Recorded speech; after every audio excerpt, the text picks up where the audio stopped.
बहुत समय पहले हिमालय की एक गुफा में एक संत रहते थे।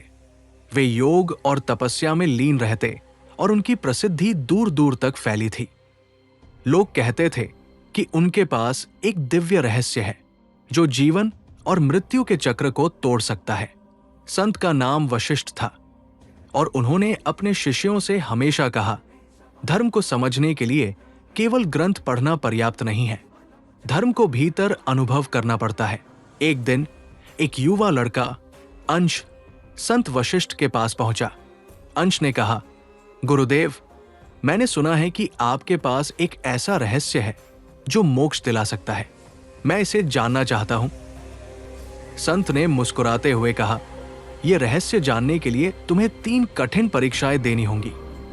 यदि तुम सफल हुए तो मैं तुम्हें यह रहस्य बताऊंगा। पहली परीक्षा, अहंकार का त्याग। संत ने अंश से कहा, पहले तुम एक गांव में जाकर 3 दिन तक भिक्षा मांगो, लेकिन ध्यान रखना, हर बार तुम्हें अपने अपमान को सहना होगा।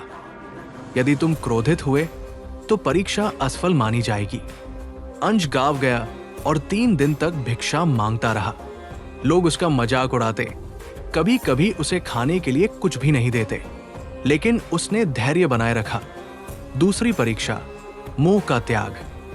संत ने उसे एक सुंदर माला दी और कहा, यह माला तुम्हारी अगली परीक्षा है। इसे लेकर एक गरीब महिला के पास जाओ जो अपने बेटे की जान बचाने के लिए कुछ खोज रही है।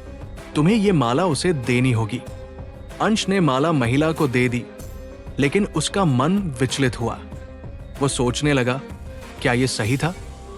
संत ने उसे समझाया, त्याग का अर्थ केवल देना नहीं, मन का मोह छोड़ना भी है। तीसरी परीक्षा, धर्म का अनुभव। अब संत ने कहा, तुम्हें एक गहरी गुफा में जाकर ध्यान लगाना होगा। वहां तुम्हें अपने भीतर के सत्य का अनुभव करना है। अंश गुफा में गया।